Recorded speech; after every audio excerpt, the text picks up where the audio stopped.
Hello everyone, this is Shivam here and आज की इस वीडियो में हम बात करने वाले हैं एनएमआर स्पेक्ट्रोस्कोपी को लेके। देखिए, एनएमआर स्पेक्ट्रोस्कोपी की बात करूं तो ऑलमोस्ट हमने एनएमआर स्पेक्ट्रोस्कोपी जो है वो खत्म कर ली है। सिर्फ और सिर्फ 2 लेक्चर्स और लगने हैं इसको अपने अंजाम तक पहुंचाने के लिए। एंड 2 लेक्चर भी इसलिए लगेंगे क्योंकि जितना भी हमने एनएमआर स्पेक्ट्रोस्कोपी पढ़ा है उस सब एनएमआर स्पेक्ट्रोस्कोपी की एप्लीकेशन को अब हम एक ही जगह पर सारी की सारी पुट ऑन करने की कोशिश करेंगे, that is structure elucidation. Structure इलुसिडेशन से क्या मतलब है कि एग्जामिनर हमें जो है किसी भी गिवन मॉलिक्यूल, किसी भी एक अननोन कंपाउंड की जो है एनएमआर डाटा हमें दे देगा। लाइक वहां पे हमें किस टाइप की शिफ्ट देखने को मिल रही है, मेरे पास कौन कौन से सिग्नल देखने को मिल रहे हैं, कौन कौन सी स्प्लिटिंग हो रखी है, एंड जो सिग्नल मिल रहे हैं उनकी केमिकल शिफ्ट की वैल्यू क्या है। तो वहां से हमें जो है जज करना पड़ता है कि इन सारे के सारे रिकॉर्ड्स के ऊपर, इन सारे के सारे डाटा के बेस के ऊपर हमारे पास कोई भी एक अननोन कंपाउंड जो है उसका स्ट्रक्चर क्या हो सकता है। तो वो एक कंप्लीटली अलग वीडियो में हम देखने वाले हैं। तो आज की वीडियो में उस चीज को करने से पहले जो थोड़ी सी और इंफॉर्मेशन है, थोड़ा सा न्यूमेरिकल पार्ट और थोड़ी सी इंफॉर्मेशन जो कि स्ट्रक्चर इलुसिडेशन में हेल्प करती है, उस चीज को लेके हम बात करने वाले हैं। तो चलिए स्टार्ट करते हैं। तो जो हमारा पहला टॉपिक है आज का वो है कपलिंग कांस्टेंट। वो क्या है मेरे पास? Coupling constant. और इस कपलिंग कांस्टेंट को हम रिप्रेजेंट करते हैं जे से।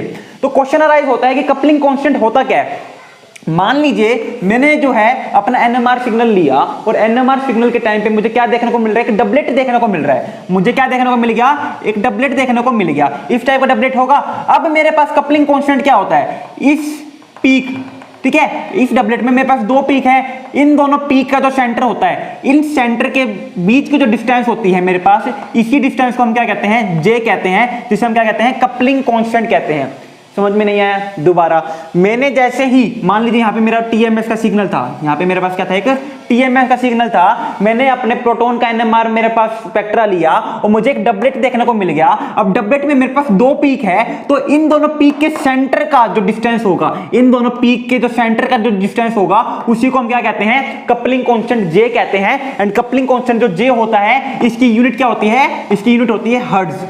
इसकी यूनिट क्या होती है हमारे पास? इसकी यूनिट होती है मेरे पास हर्ट्ज। अब क्वेश्चन अराइज ये होता है कि एग्जाम में हमारे पास क्वेश्चन कैसे पूछे जाते हैं? एग्जाम में हमें जो है केमिकल शिफ्ट की वैल्यू गिवन होती है। हमें एग्जाम में केमिकल शिफ्ट की वैल्यू गिवन होती है और वहां से हमें पूछा जाता है कि बताओ मेरे पास यहां पर कपलिंग कांस्टेंट जे की वैल्यू क्या देखने को मिलेगी। यहाँ पे न्यूमेरिकल पोर्शन बनता है। यहां से कई बार पूछा गया है, कई बार पूछा जाता है और आगे भी पूछा जाएगा।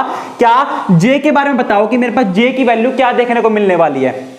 तो यहां पे हम जे की वैल्यू कैसे फाइंड आउट करते हैं? देखिए, मेरे पास एग्जाम के अंदर यहां पे मान लीजिए मेरे पीक 1 मान ली, इसको पीक 2 मान ली, तो मेरे पास जो टीएमएस है, यहां से जो पीक 1 का जो केमिकल शिफ्ट की वैल्यू है ये गिवन पाएगी।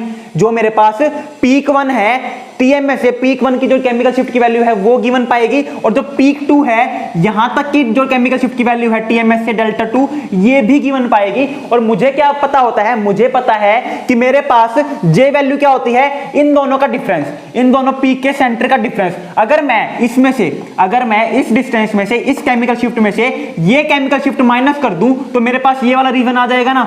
तो मेरे पास ये वाला रीजन आ जाएगा। तो मेरे पास कपलिंग कांस्टेंट का फॉर्मूला क्या होता है? जे का फॉर्मूला होता है मेरे पास डेल्टा 2 माइनस डेल्टा 1 मल्टीप्लाई में बी नोट, मल्टीप्लाई में बी नोट। ठीक है। अब मेरे पास ऑब्वियस ही बात है, जो ऑपरेटिंग फ्रीक्वेंसी होगी मेरे पास, ऑपरेटिंग मैग्नेटिक फील्ड जो होगी वो किस में होती है मेरे पास?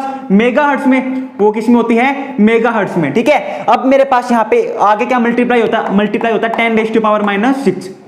ये मेरे पास कंप्लीट फॉर्मूला है। लेकिन आपको क्या करना है, और हमें पता है जे की वैल्यू किस में आती है? हर्ट्ज में आती है। जे की वैल्यू क्या आती है? हर्ट्ज में आती है। हमारे पास फॉर्मूला क्या होता है? डेल्टा 2 माइनस डेल्टा 1, यानी कि chemical shift of second peak minus chemical shift of first peak, multiply में मैग्नेटिक फील्ड की वैल्यू, मल्टीप्लाई में 10⁻⁻⁶। अब आपको क्या करना है? यहाँ पे सिंपल सा, जैसे हमने केमिकल शिफ्ट के अंदर देखा था, पीपीएम निकालने के लिए हमने देखा था, सेम तरीका यहाँ पे लगाना है। हमें फॉर्मूला क्या अप्लाई करना है? डेल्टा 2 माइनस डेल्टा 1 इंटू में B naught, delta 2 minus delta 1 into में बी नोट। ना आपको मेगाहर्ट्ज देखना, ना आपको 10⁻⁻⁶ से मल्टीप्लाई करना। जो भी आपका आंसर आएगा ये करने के बाद वो हर्ट्ज में ही आएगा।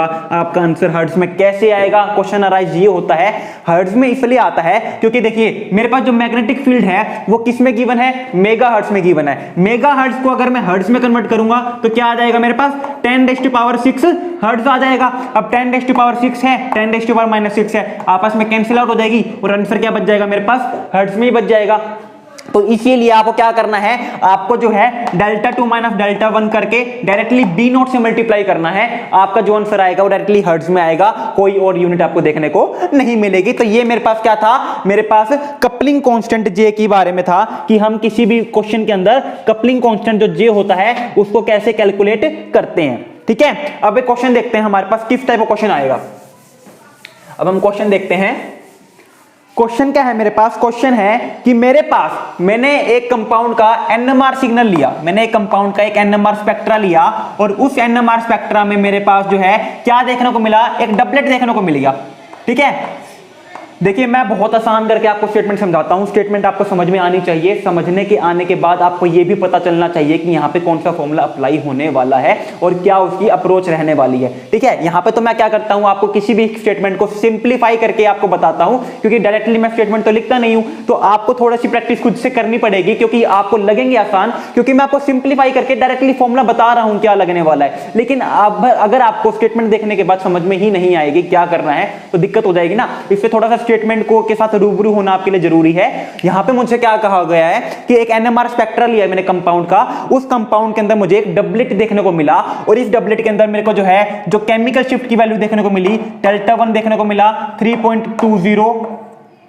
ठीक है, डेल्टा 1 मुझे 3.20 ppm देखने को मिल गया मान लीजिए, और डेल्टा 2 मुझे जो है 3.21 ppm देखने को मिल गया, 3.21 ppm देखने को मिल गया। और मेरा जो इंस्ट्रूमेंट था मान लीजिए वो ऑपरेट हो रहा था 100 मेगाहर्ट्ज के ऊपर, मेरा जो इंस्ट्रूमेंट ऑपरेट हो रहा था 100 मेगाहर्ट्ज के ऊपर। तो मुझसे कहा हुआ है find coupling constant, find the coupling constant for this peak. ठीक है, तो हमें पता है कपलिंग कांस्टेंट का मतलब क्या पूछा हुआ है, इसने जे की वैल्यू पूछी हुई है, और जे हम कैसे निकालते हैं, जे निकालने का फॉर्मूला क्या होता है मेरे पास, डेल्टा 2, जे निकालने का फॉर्मूला क्या होता है हमारे पास, डेल्टा 2 माइनस डेल्टा 1 मल्टीप्लाई में बी नॉट। तो मुझे डेल्टा 2 की वैल्यू गिवन है, डेल्टा 1 की वैल्यू गिवन है मेरे पास, मुझे पता है कि मेरा इंस्ट्रूमेंट कितनी मैग्नेटिक फील्ड के ऊपर ऑपरेट हो रहा है। तो हम क्या करेंगे, यहां पे करेंगे 3.21 माइनस 3.20 मल्टीप्लाई में बी नॉट यानी कि 100, और आंसर किस में आ जाएगा मेरे पास, हर्ट्ज में डायरेक्टली आ जाएगा। तो यहां पे मेरे पास क्या बच जाएगा, 0.01 मल्टीप्लाई 100 दैट इज 1 हर्ट्ज। उनके बीच का जो गैप होगा, दो एडजेसेंट पीक का जो गैप होगा वो कितना आ जाएगा मेरे पास, 1 हर्ट्ज देखने को मिल जाएगा। तो इस टाइप के क्वेश्चन आसान से आते हैं, बस फर्क इतना रहता है कि आप एग्जाम के अंदर उस क्वेश्चन को जज कर पा रहे हो या नहीं कर पा रहे हो, फॉर्मूला याद आ रहा है नहीं आ रहा है, इससे ज्यादा हमारे पास कपलिंग कांस्टेंट के बारे में नहीं पूछा जाता है। ठीक है, यहाँ पे हमारे पास हर्ट्ज की वैल्यू आपको बता दी है, यूनिट मेरे पास जो है हर्ट्ज के अंदर रहेगी। और दूसरी बात, जे की वैल्यू जो है कभी भी नेगेटिव नहीं होगी, जे की वैल्यू जो है कभी भी नेगेटिव नहीं हो सकती। कभी आप कर दो कि 3.20 माइनस 3.21, ऐसा मत कर देना। क्यों, क्योंकि यहां पे अगर ऐसा कर दोगे तो आंसर मेरा नेगेटिव आ जाएगा, नेगेटिव वैल्यू होती नहीं है। ठीक है, तो ऑब्वियस ही बात है, मेरे पास 3.21 मतलब कि यहां पे मेरे पास जो है, यहां पे मैंने टीएमएफ ले लिया, यहां पे मैंने डबलेट लिया है, तो यहां पे 3.21 जो है इसकी वैल्यू दे रखी होगी, ये वाली 3.21 है, और ये वाली मेरे पास जो है क्या दी है 3.20, ये मेरे पास क्या है 3.20 दे दी। तो यहां से हम इस तरीके से जो है कपलिंग कांस्टेंट के बारे में इंफॉर्मेशन फाइंड आउट करते हैं। एंड ये सारा कुछ बहुत इंपॉर्टेंट है जब हम स्ट्रक्चर इलुसिडेट करेंगे किसी भी एक अननोन कंपाउंड का, क्योंकि जब हमारे पास एक अननोन कंपाउंड आता है ना, तो हमारे पास जो है डायरेक्टली ये पूछा जाता है कि बताओ उस अननोन कंपाउंड का स्ट्रक्चर क्या देखने को मिलने वाला है, क्योंकि हमें वहां पे जो है स्ट्रक्चर गिवन नहीं होगा, तो वहां पे हमें इंफॉर्मेशन गिवन पाएगी। केमिकल शिफ्ट दे दिया, वहां पे सिग्नल कौन कौन से आ रहे हैं, तो आपको जो है अच्छी खासी एनएमआर स्पेक्ट्रोस्कोपी की नॉलेज होनी चाहिए। इसी वजह से इतनी धीरे लेके जा रहा हूं। देखिए मैंने एनएमआर को बहुत धीरे पढ़ाया है, छोटी छोटी वीडियोस बनाई है, लेकिन कुछ भी ऐसा नहीं छोड़ा है जो आपके लिए इंपॉर्टेंट ना हो, या फिर ऐसा कुछ भी नहीं छोड़ा मैंने कि जो एग्जाम में आता हो और मैंने आपको ना करवाया हो। ठीक है, तो इस चैनल खास बात यही है कि कंटेंट आपको थोड़ा मिलेगा लेकिन सब कुछ मिल जाएगा उसके अंदर। कोई एक्स्ट्रा फिजूल की बातें मैं नहीं करता हूं और कोई ऐसी बात नहीं छोड़ता हूं जो कि आपके लिए इंपॉर्टेंट हो और जो हमारे कंसेप्ट को समझने के लिए इंपॉर्टेंट हो। तो टेंशन ना लेना, सब कुछ हो जाएगा। ठीक है, अब बात करते हैं मेरे पास कपलिंग कांस्टेंट मेरे पास जो है। अब हम बात करते हैं जो मेरे पास कपलिंग कांस्टेंट है वो कौन कौन से फैक्टर हैं जो इसको अफेक्ट करते हैं, फैक्टर अफेक्टिंग कपलिंग कांस्टेंट। ठीक है, तो हमारे पास अगर बात करते हैं कपलिंग कांस्टेंट की, तो सबसे पहला फैक्टर मेरे पास जो सबसे पहला फैक्टर आता है वो है थ्रू बॉन्ड डिस्टेंस। जो सबसे पहला फैक्टर आता है वो आता है through bond distance, through bond distance मेरे पास। ठीक है। अब यहाँ पे मेरे पास 3 बॉन्ड डिस्टेंस से क्या मतलब है, मेरे पास 3 बॉन्ड डिस्टेंस से मतलब है कि मेरे पास जो 2 प्रोटॉन है उनके बीच की जो डिस्टेंस है वो कितनी है मेरे पास। एग्जांपल के तौर पे मान लीजिए मैंने क्या किया, एक अल्केन ले लिया, मैंने क्या कर लिया, एक अल्केन ले लिया, मैंने क्या किया, एक अल्कीन लिया है, एक मैंने अल्कीन लिया है, और एक मैंने क्या किया, एक मैंने एरोमेटिक सिस्टम ले लिया, एक मैंने एरोमेटिक सिस्टम ले लिया। इसके पास जो है 2 हाइड्रोजन है मेरे पास, ठीक है।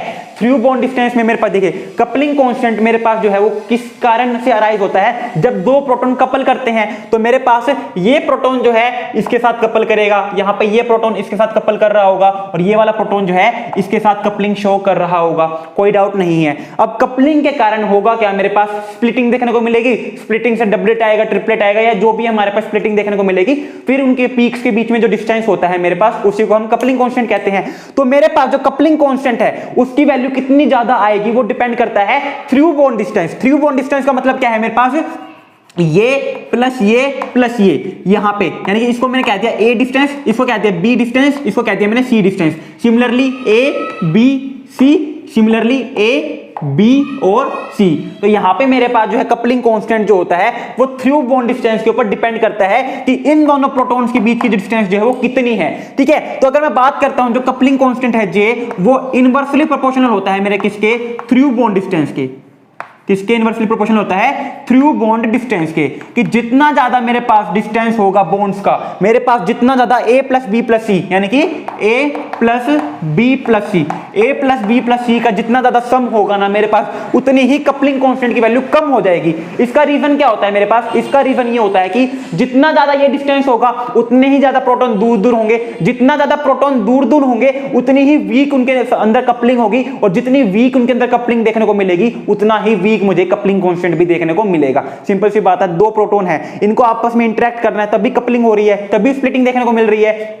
एक मेरे 2 प्रोटॉन यहां पे है, एक मैं प्रोटॉन को इतना दूर दूर कर दूं, अब मेरे पास जो ये प्रोटॉन यहां पर थे, पास पास में थे, ये अच्छे से कपल कर पाएंगे, और अच्छे से कपल कर पाएंगे तो अच्छे से स्प्लिटिंग होगी और अच्छे से खासी हमारे पास कपलिंग कांस्टेंट आएगा। अब इसी प्रोटॉन को मैंने दूर दूर कर दिया, तो दूर दूर करेंगे तो आपस में कम इंटरेक्शन होगा, कम इंटरेक्शन होगा तो इनकी कपलिंग भी क्या हो जाएगी, वीक हो जाएगी। तो अगर मैं बात करूं इन तीनों के अंदर, अगर मुझे कंपेयर करना पड़ जाए, इसको नाम दे दिया मैंने, इसको नंबर दे दिया 1, इसको नंबर दे दिया 2 और इसको नंबर दे दिया 3, तो यहां पे अगर मैं बात करूं कपलिंग कांस्टेंट की वैल्यू की 1, 2 एंड 3 के, तो मुझे क्या देखना पड़ेगा, 3 बॉन्ड डिस्टेंस देखना पड़ेगा। अब मुझे पता है यहां पे बॉन्ड ऑर्डर के थ्रू मैं 3 बॉन्ड डिस्टेंस कैलकुलेट कर सकता हूं, बॉन्ड ऑर्डर के थ्रू। तो मुझे पता है अल्केन जो होते हैं मेरे पास, इनका बॉन्ड ऑर्डर कितना होता है, इनका बॉन्ड ऑर्डर होता है मेरे पास 1। जो अल्कीन होती है इनका बॉन्ड ऑर्डर कितना होता है, इनका बॉन्ड ऑर्डर होता है मेरे पास 2, और मेरे पास जो एरोमेटिक सिस्टम होते हैं इनके अंदर मेरे पास पार्शियल डबल बॉन्ड प्रेजेंट होता है, जिसकी वजह से यहां पे मेरे पास बॉन्ड ऑर्डर कितना देखने को मिलता है, यहां पे बॉन्ड ऑर्डर होता है मेरे पास 1.5,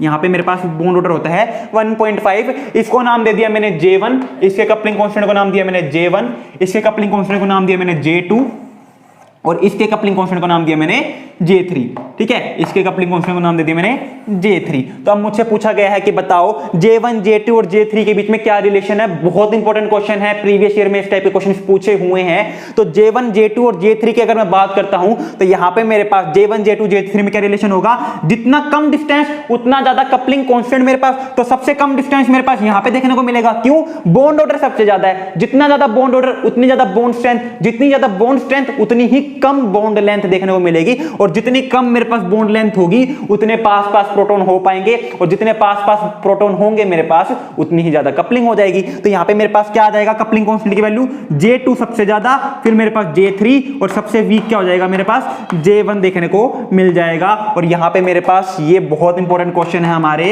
एग्जाम के लिए, क्योंकि अगर न्यूमेरिकल पोर्शन पूछना होगा तो हम कपलिंग कांस्टेंट का न्यूमेरिकल पोर्शन कर चुके हैं, और कंसेप्चुअल क्वेश्चन का पूछना होगा तो कंसेप्चुअल पोर्शन हम कर ही रहे हैं। तो इस तरीके से मेरी जो कपलिंग कांस्टेंट है वो 3 बॉन्ड डिस्टेंस के ऊपर डिपेंड करती है, ठीक है। चलो एक क्वेश्चन देता हूं मैं आपको, थोड़ा समझने वाला क्वेश्चन है। समझने वाला क्वेश्चन किस तरीके से है मेरे पास, कि मान लीजिए मेरे पास क्या है, सिस अल्कीन है, एक मेरे पास सिस अल्कीन है, और एक मेरे पास ट्रांस अल्कीन है, एक मेरे पास ट्रांस अल्कीन है। मुझसे पूछा जाए कि बताओ यहां पे कपलिंग कांस्टेंट की वैल्यू क्या रहेगी, J1 और J2, J1 और J2 की वैल्यू बताओ क्या रहेगी। तो आप कह दोगे सर यहाँ पे मुझे थ्रू बॉन्ड डिस्टेंस जो है वो कम दिख रही है और यहाँ पे मेरे पास थ्रू बॉन्ड डिस्टेंस जो है वो दूर दिख रही है ना। यहाँ पे जो बॉन्ड डिस्टेंस है मुझे दूर दिख रही है, तो बॉन्ड डिस्टेंस दूर होगी तो मेरे पास जो है J1 जो है वो ज्यादा देखने को मिल जाएगा J2 के कंपेयर में। ठीक है, J1 ज्यादा देखने को मिल जाएगा क्योंकि सिस के अंदर मुझे दिख रहे हैं प्रोटॉन पास पास में है और मेरे पास ट्रांस में प्रोटॉन जो है दूर दूर में है, तो J1 ज्यादा हो जाएगा J2 के। और मैं कहूंगा आप लोग पागल हो चुके हो, आप लोग सच्ची में पागल हो चुके हो। देखो ये बात सही है कि J1 और J2 की वैल्यू सेम नहीं रहेगी, अलग अलग रहेगी, लेकिन अगर आपने ये सोचा कि मेरे पास यहाँ पे थ्रू बॉन्ड डिस्टेंस कम है, यहाँ पे थ्रू बॉन्ड डिस्टेंस अलग अलग ज्यादा है, और उस बेस के ऊपर अगर आपने कपलिंग कांस्टेंट की वैल्यू ये बताई है ना, सच्ची में पागल हो चुके हो। एक बात बताओ, यहां पर भी डबल बॉन्ड है, यहां पर भी डबल बॉन्ड है, यहां पर भी मेरे पास दो प्रोटॉन है सिंपल, मेरे पास यहां पर भी दो प्रोटॉन है सिंपल, ये बॉन्ड डिस्टेंस अलग अलग तो कैसे हो जाएगी जब कंपाउंड मेरे पास सेम है। मेरे पास इनकी मैंने क्या बनाया है, मैंने यहाँ पे ज्योमेट्रिकल आइसोमर ही तो बनाए हैं। ये बॉन्ड डिस्टेंस ए बी और सी, ए बी और सी, और यहाँ पे ए बी और सी, इन दोनों का सम कैसे अलग अलग हो जाएगा, ये कैसे आपने देख लिया। मैंने ये वाले डिस्टेंस को थ्रू बॉन्ड डिस्टेंस थोड़ी ना कहा है, ये वाली बॉन्ड डिस्टेंस थोड़ी ना थ्रू बॉन्ड डिस्टेंस है। आपने ये देख लिया होगा कि ये इतनी दूर दूर में है, ये पास पास में है, ये थोड़ी ना थ्रू बॉन्ड डिस्टेंस है। मैंने इसलिए बार बार बॉन्ड डिस्टेंस की जगह थ्रू बॉन्ड डिस्टेंस क्यों बोल रहा हूं। थ्रू बॉन्ड का मतलब क्या है, बॉन्ड के थ्रू जाना है आपको, बॉन्ड के थ्रू जाओगे, यहां पे जाओगे, फिर यहां पे जाओगे, फिर यहां पे जाओगे। ये जो थ्रू बॉन्ड डिस्टेंस है और ये जो थ्रू बॉन्ड डिस्टेंस है, यहां पे और यहां पे, ये सेम ही तो होगी, ये आपस में ज्योमेट्रिकल आइसोमर ही तो है। ज्योमेट्रिकल आइसोमर के अंदर बॉन्ड लेंथ थोड़ी ना अलग अलग होती है। सिस और ट्रांस अल्कीन के अंदर बॉन्ड डिस्टेंस थोड़ी ना अलग अलग होती है तो अल्कीन ही ना।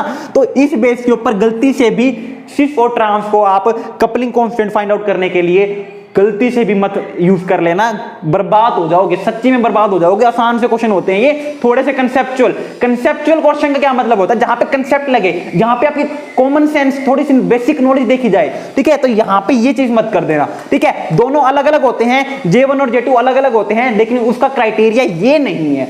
एटलीस्ट ये क्राइटेरिया मत लगा देना इसको फाइंड आउट करने के लिए। ठीक है, अब बात करते हैं second factor. Through bond distance हो गया हमारे पास, सेकंड फैक्टर की हम बात करते हैं। सेकंड फैक्टर होता है मेरे पास बॉन्ड एंगल। सेकंड फैक्टर मेरे पास क्या होता है, बॉन्ड एंगल।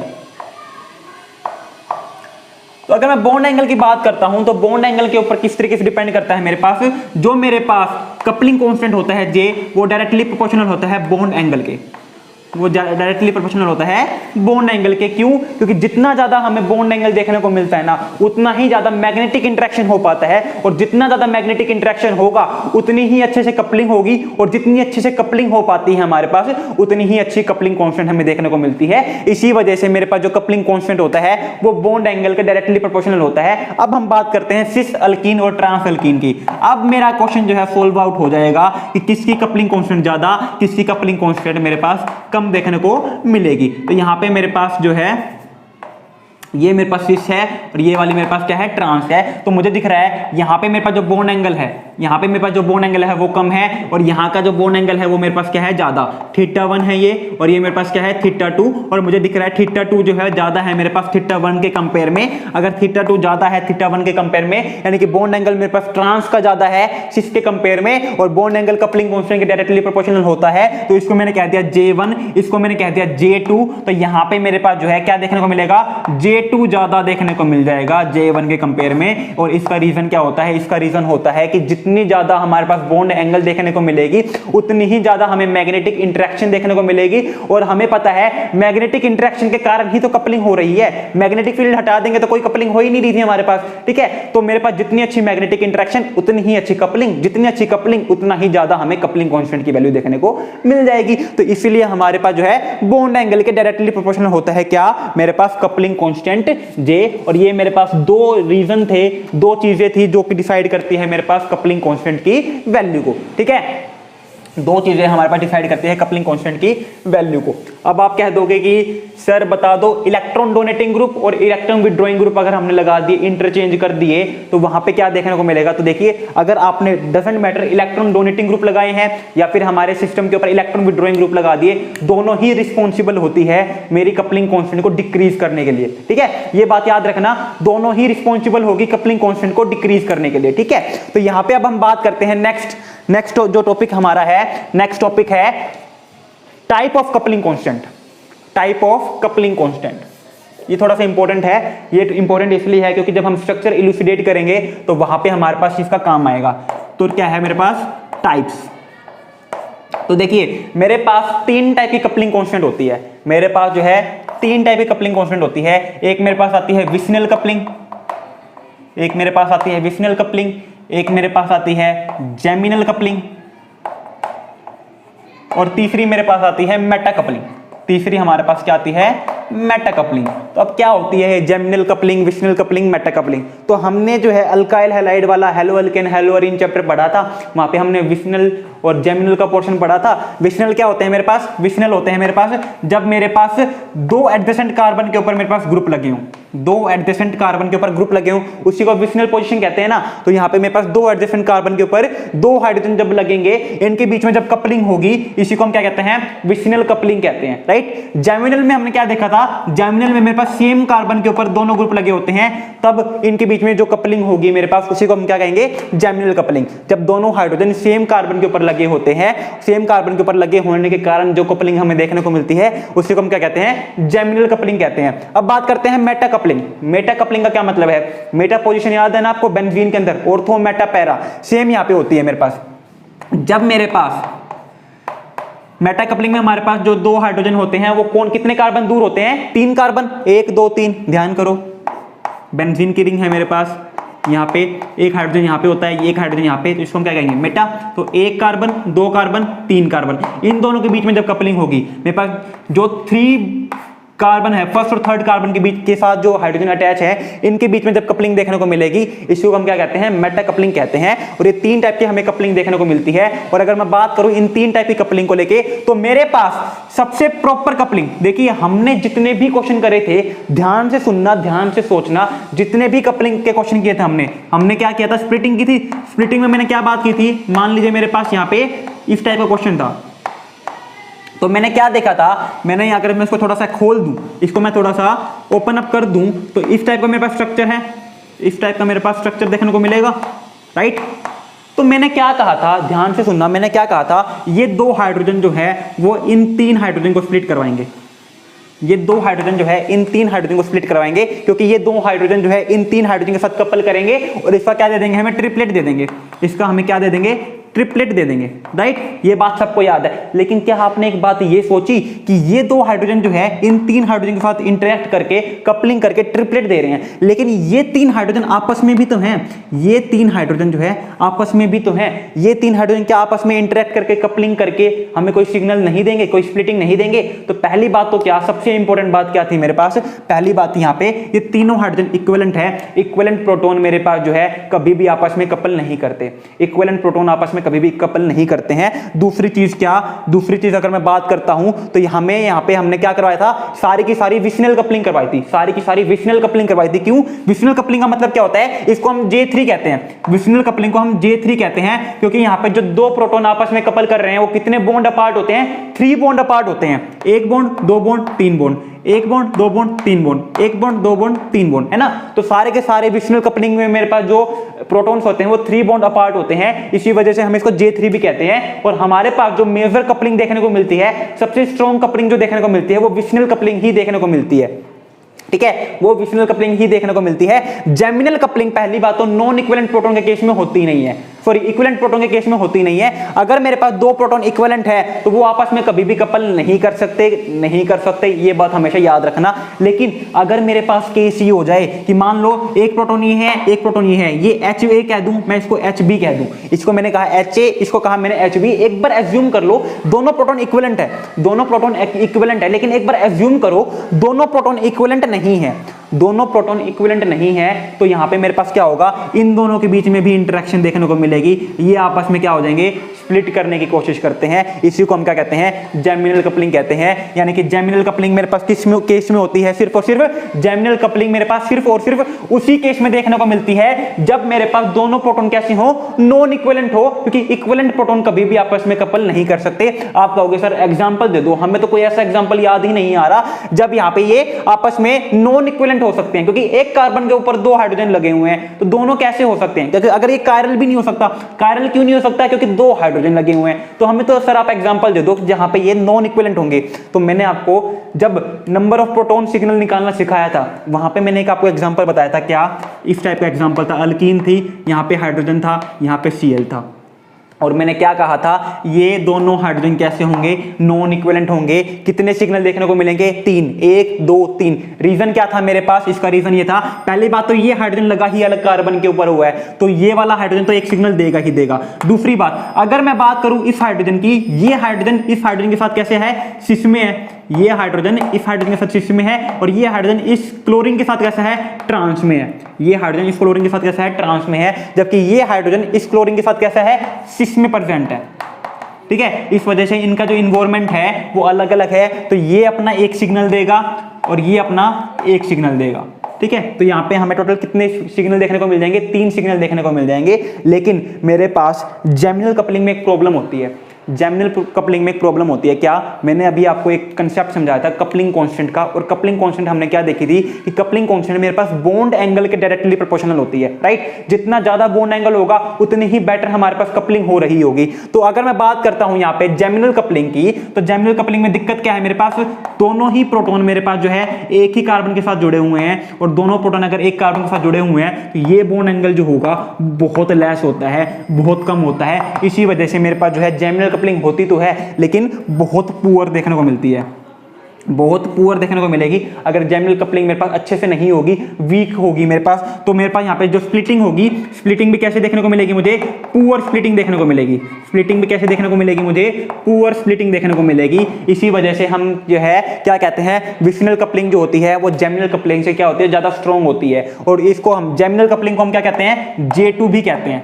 ये किसे हम क्या कहते हैं? J2 भी कहते हैं। ये J3, J2, J5 जो भी बता रहा हूं सारे जहन में रखना, क्योंकि स्ट्रक्चरल इलुसिडेशन के अंदर एग्जामिनर हमें यही टर्मिनोलॉजी यूज करके देगा। अब आप सोचोगे सर ये J2 क्या है? एग्जाम के अंदर क्वेश्चन आ गया, आता है आपको क्वेश्चन, सिर्फ और सिर्फ एक ही पॉइंट आपका अटक गया।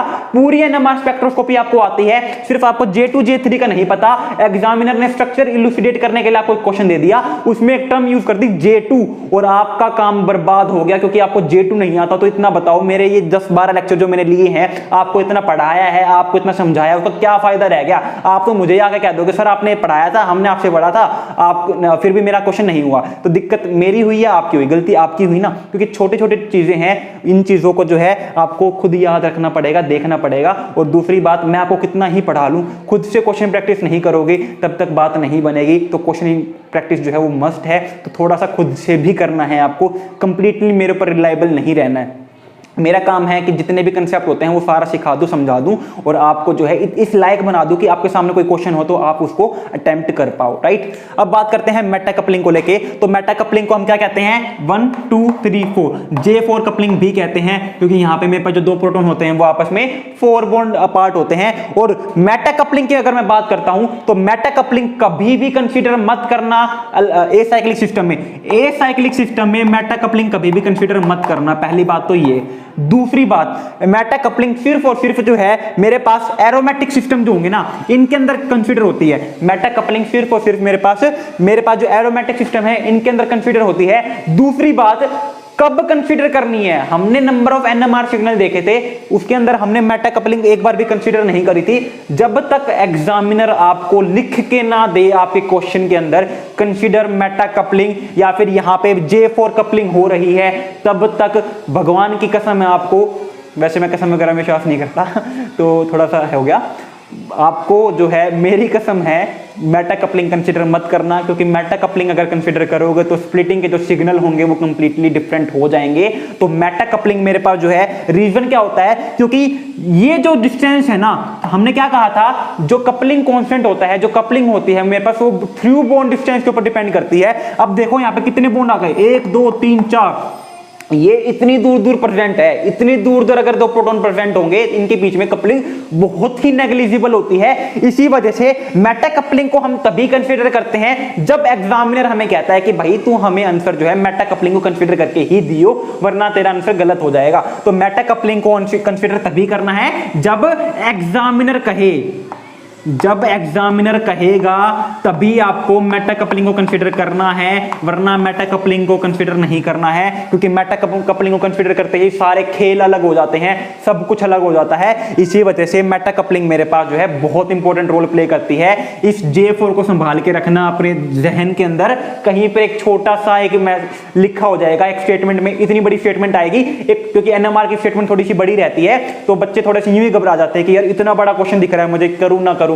कर लेना बहुत आसान होता है, क्योंकि उन स्टेटमेंट के अंदर 3-4 चीजें ही इंपॉर्टेंट होती है, उनको अंडरलाइन कर लोगे ना तो बाकी स्टेटमेंट फालतू की होती है सारी की सारी, ठीक है। तो इस J4 को संभाल के रखना अपने जहन के अंदर, क्योंकि एग्जामिनर कब ना जाने एक छोटी सी स्टेटमेंट लिख के दे देगा, कंसीडर J4 कपलिंग। बस अगर आपने वो पॉइंट मिस कर दिया ना तो क्वेश्चन आप टाइम तो लगाओगे लेकिन आंसर गलत आ जाएगा, ठीक है। तो ये था हमारा कपलिंग कांस्टेंट के बारे में। हमारा एनएमआर के अंदर सिर्फ और सिर्फ एक ही topic, one of the most important topic बच गया है, that is structure elucidation. Structure elucidation करवाने से पहले अपना जितना भी एनएमआर करवाया है, नंबर ऑफ एनएमआर सिग्नल के बारे में, स्प्लिटिंग के बारे में, केमिकल शिफ्ट की वैल्यू के बारे में, न्यूमेरिकल पोर्शन के बारे में, सारा देख के आना, तब देखना वो वाली वीडियो, ताकि आपको ऑलरेडी पता चले कि हाँ यहाँ पे हो क्या रहा है। क्योंकि स्ट्रक्चर इलुसिडेट करना बहुत मुश्किल होता है, बहुत आसान भी होता है। अगर आपको चीजें पहले की पता है, कंसेप्ट क्लियर है तो बहुत आसान है, कुछ नहीं समझ में आ रहा आपको पहले वाला तो बहुत मुश्किल हो जाता है, ठीक है। तो ये थी आज की वीडियो के बारे में, एंड फिर हम मिलते हैं नेक्स्ट वीडियो के अंदर, जो कि होगी last video of NMR, that is structure elucidation of NMR, structural elucidation of unknown compound through NMR spectra. So I hope video अच्छी लगी होगी। कोई भी डाउट हो कमेंट सेक्शन में कमेंट कर देना, इंस्टाग्राम पे मैसेज ड्रॉप आउट कर सकते हो या फिर टेलीग्राम पे भी मैसेज ड्रॉप आउट कर सकते हो। So thank you very much, have a good day.